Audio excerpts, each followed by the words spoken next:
And listen to the Spirit. Yes, yes, yes. We're going to listen to the Spirit right now because the first thing I'm going to do is introduce one of you. This is a person I've known her whole life, I'm pretty sure. Her mother says she really practices this principle and gets it. I'm not going to say any more about what her mom says, but they're all compliments. I don't want her other children to feel bad. So we, the Board of Trustees, send a gift to our graduates. And she responded to that gift with such a wonderful letter. We want her to read it to you. Please welcome Kaylee Allen.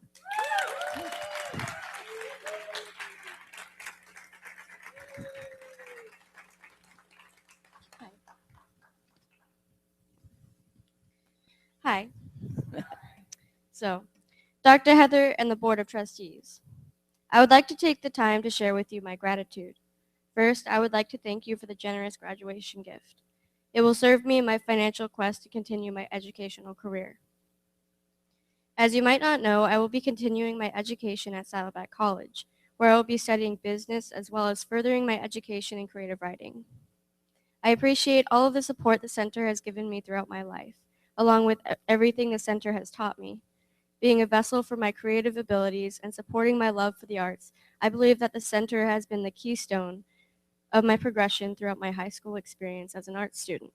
And for that, I am forever blessed by the Center for Spiritual Living Capistrano Valley. Second, I would like to express my gratitude for your forever constant support. Growing up in such a loving and supportive home such as the Centers for Spiritual Living Capistrano Valley has helped me in every way possible. CSLCV has also helped me progress spiritually, and my maturation and high school graduation is a physical manifestation of that. The center has also helped me support the beliefs in which I feel completely strong about, which is such as the youth program and its involvement with the CSL organization. And ultimately, the center has and will continue to challenge me and change my life as I walk my life path. I want to thank you for all the opportunities that you have given me, such as the opportunity to work with the youth through childcare during many services. This has allowed me to understand children and people and myself by showing me that the process of spiritual development is ever present and ongoing. I have found a deep love for people, even as someone who is quite shy and lacks some social skills. But as I move through my life, I will know that I am blessed to be a part of this thing called life. So I thank you, I thank you, I thank you, I thank you.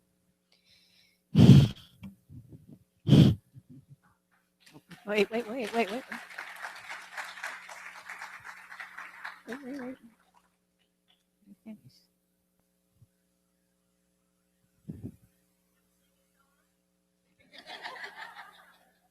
Are you complete?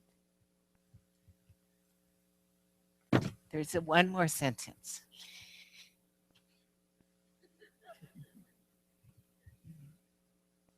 And I will continue to do so as I work on my way to give back and contribute to my most favored and most influential center. I love you. And we love you. Now, wait a second and look. Take it in. You're so loved. So loved. Thank you.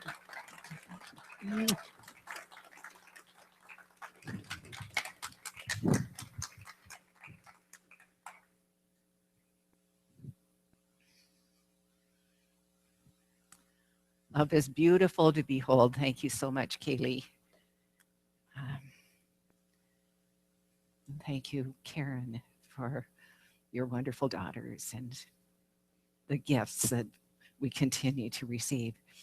My talk this morning is we're starting a new book, and the book is Eric Butterworth's The Universe is Calling.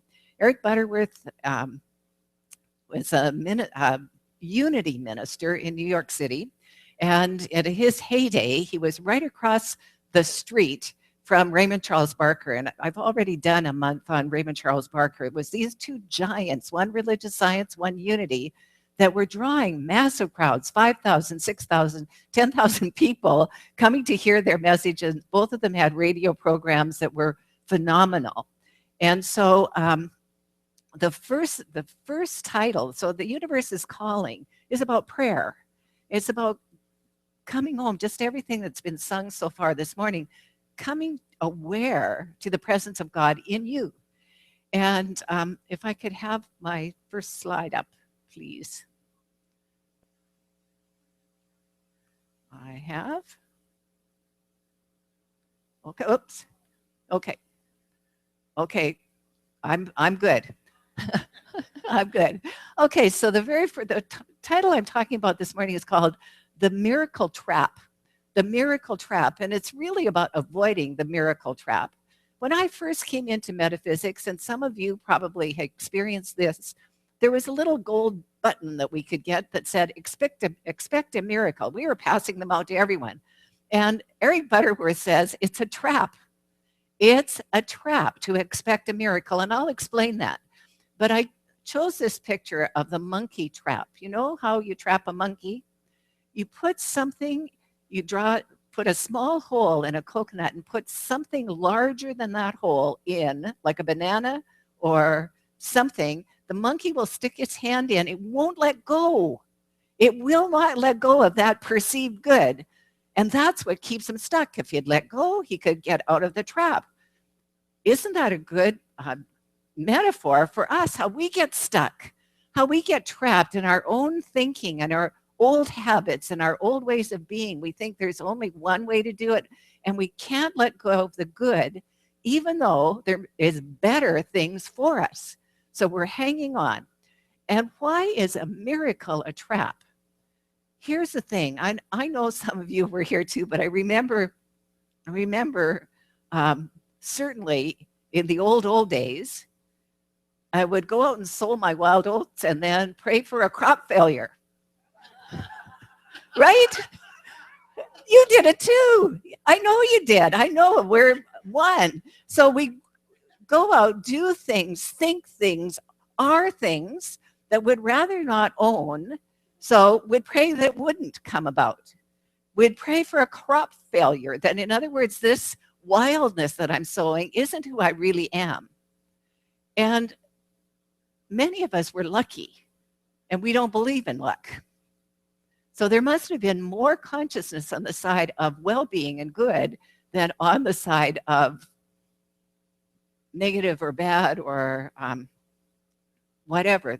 The idea that we'll be saved from ourselves by an outside presence is a trap. Because when we really understand prayer, when we really get that it's the natural, normal, always, it's saying yes to us. If we say yes to it, it says yes to us. When we know that and understand that and adjust our thinking, what we experience is well-being, and it's no miracle. It's what is expected. It's what we expect to happen because we're living in a consciousness of well-being, of oneness.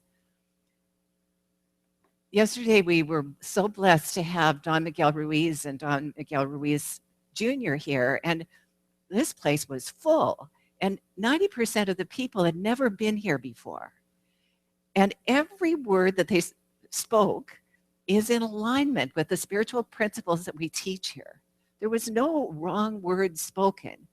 It was a different language, so you'll never likely hear me talk about the domestication of our youth, or it's just not something I think of. Holmes would call it a race thought, that when we plant seeds, that we inadvertently plant seeds that don't serve us, seeds of thought that don't serve us. And at the time we planted them, we thought that was how life was. Miguel Jr. said, he gave this wonderful example about when he was 8 years old and his grandma told him that he had to eat his soup. And he said no. And she said, if you don't eat your soup, all those children are going to starve and you're a sinner. It's a sin not to eat your soup. Well, he didn't want to be a sinner. But you see, now he accepted a thought. And what he said is, okay, no one's going to starve if you don't eat your soup. But an 8-year-old didn't know that. And so now he has the idea that he has to finish everything that's put in front of him. It's a subconscious idea. It is directing his life, and many of us are in that same place. If we change our mind about what we believe, then we will experience something different. In this chapter, so that's all it is. It's as simple as change your thinking, change your life. I was at the end of this chapter in The Universe is Calling, I came across a quote that any of you, who's taken Prosperity Plus 2 here? Yeah. So you're very familiar with this quote. This is one of Mary Morrissey's favorite quotes. It's from Thoreau, and it goes, if one advances confidently in the direction of his dreams and endeavors to live the life which he has imagined, he will meet with success unexpected in common hours. It goes on. He will put some things behind, will pass an invisible boundary. New, universal, and more liberal laws will begin to establish themselves around and within him. Those new universal laws are the science of mind, the law of attraction. And when they're fully established, it's going to seem like a miracle, but it is not a miracle. It's just a logical response to a perfect law. It continues, or the old laws will be expanded and interpreted in the favor of a more liberal sense, and he will live with a license of higher order of being. Henry David Thoreau, he wrote, that was part of Walden Pond, and he wrote that after his living at Walden Pond by himself, away from the city and the hustle of life. It's what every great thinker eventually gets to. If you advance confidently in the direction of your dreams, confidently. So here's what happens for most people. And again, back to yesterday, our speaker said this often in many ways. We'll have an idea and we'll go toward that idea, and then someone will tell us it's a bad idea. And so we'll doubt ourselves, or we'll change our minds and we'll change course. And that changing course stops us from getting our prayers answered. We have to be confident in what it is that whatever dream is put in your heart, it was put there by the divine mind. God's mind put the dream in your heart so that you could have it. And no matter what that dream was, whether it was a dream of love, whether it was a dream of prosperity, whether it was a dream of freedom, financial, emotional, mental freedom, it was a God dream. So, okay. Well, I was thinking about this. I was thinking of the places in my life that I've stopped praying and searched for a sign, a God sign. I'm really good at finding them too. But anyway, pray, pray, pray. And when I did that last night, I was thinking, what am I going to say about miracle? What am I going to say about miracle when he's saying there are no miracles? And, you know, I read these old magazines. This is 1951 Science of Mind magazine.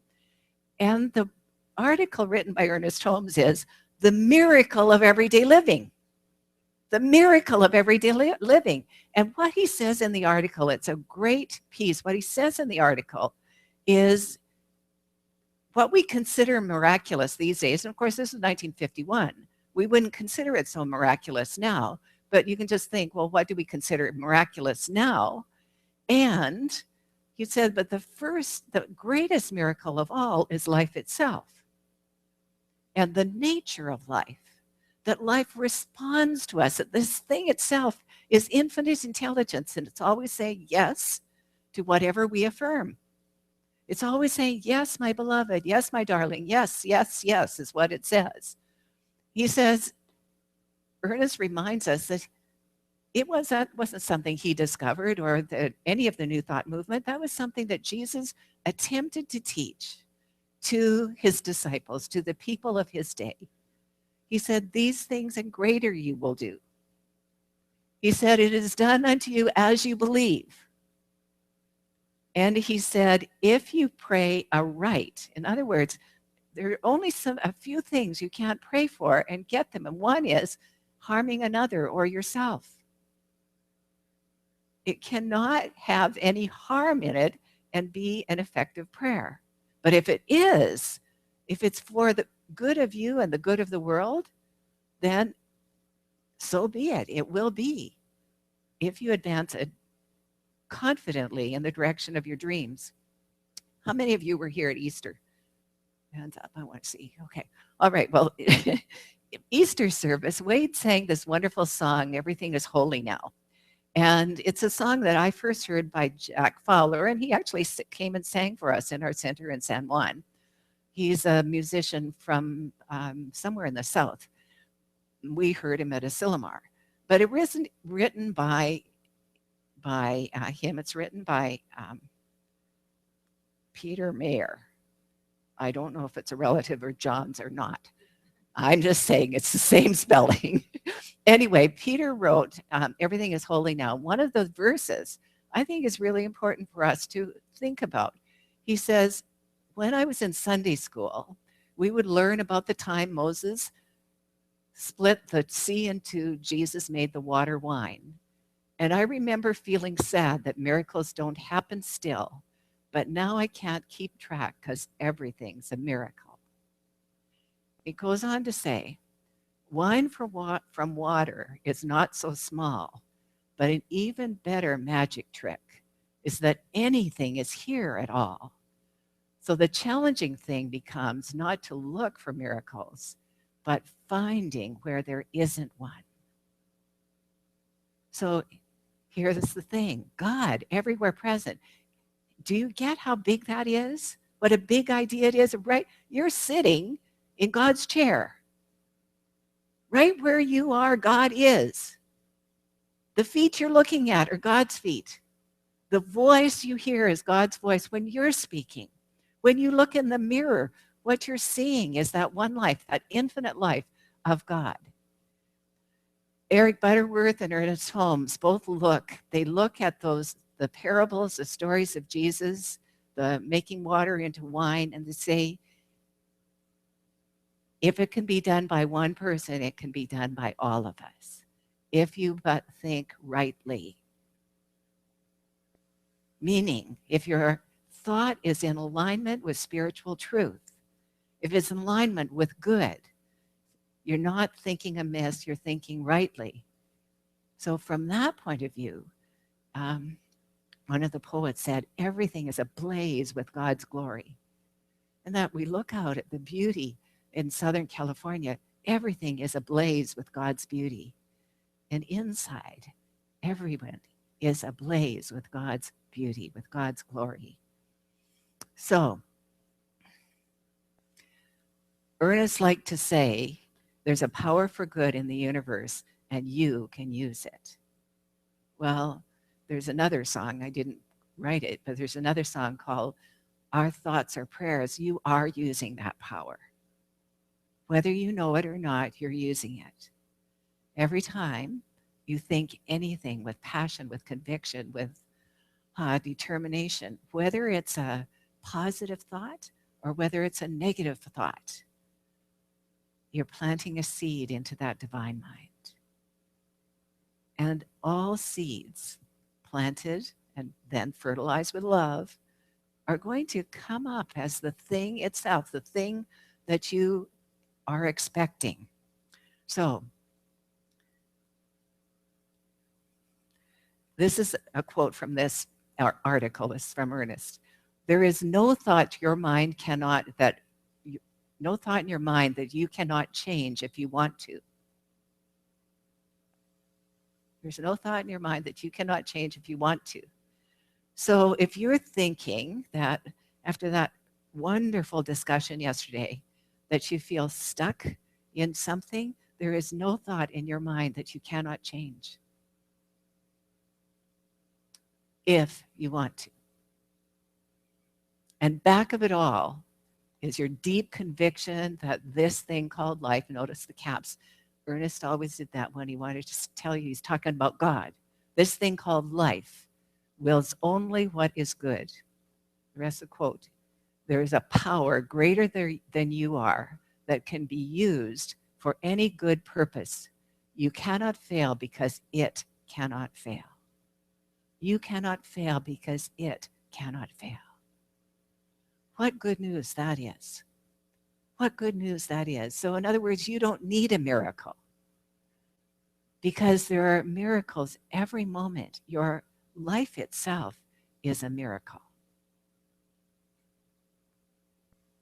It's God pouring itself through you. And it's good and very good. When some of the practice, well, actually, when Patrick came in yesterday, he said, "Wow, look at the parking lot, it's full." It was, it was what, well, some of the cars were from Sovereign Health, but most of them were from here. It was such a great thing to have so many people of like mind here celebrating together and listening for a very long time and quite attentively, I think, as far as I could tell. People were interested in those stories. People want to know who they are. And I'm looking at you and telling you, I see you. I know who you are. You're amazing. You're the presence and power of God in form.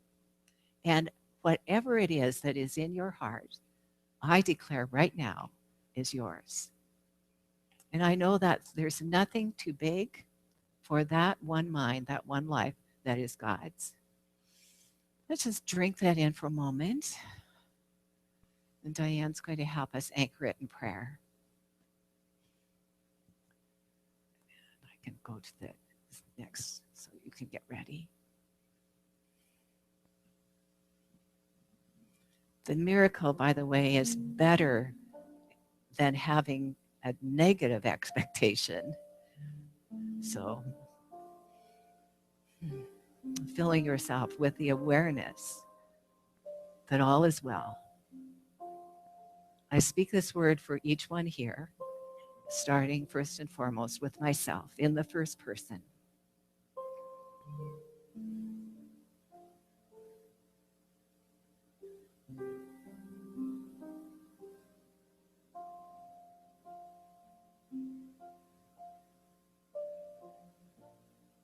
In the silence, there is a sacred place, a secret meeting place. Love is there. In the silence,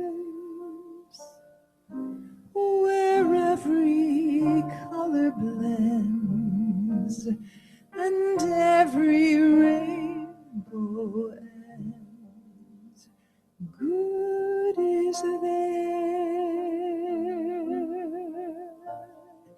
In the light now you find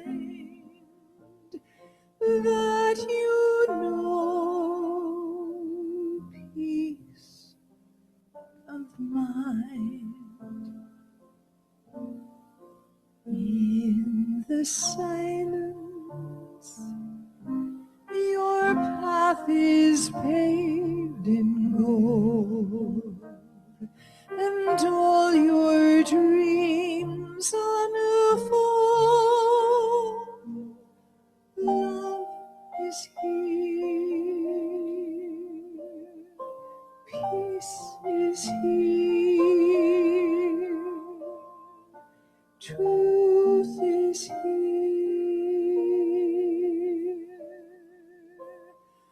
God is here.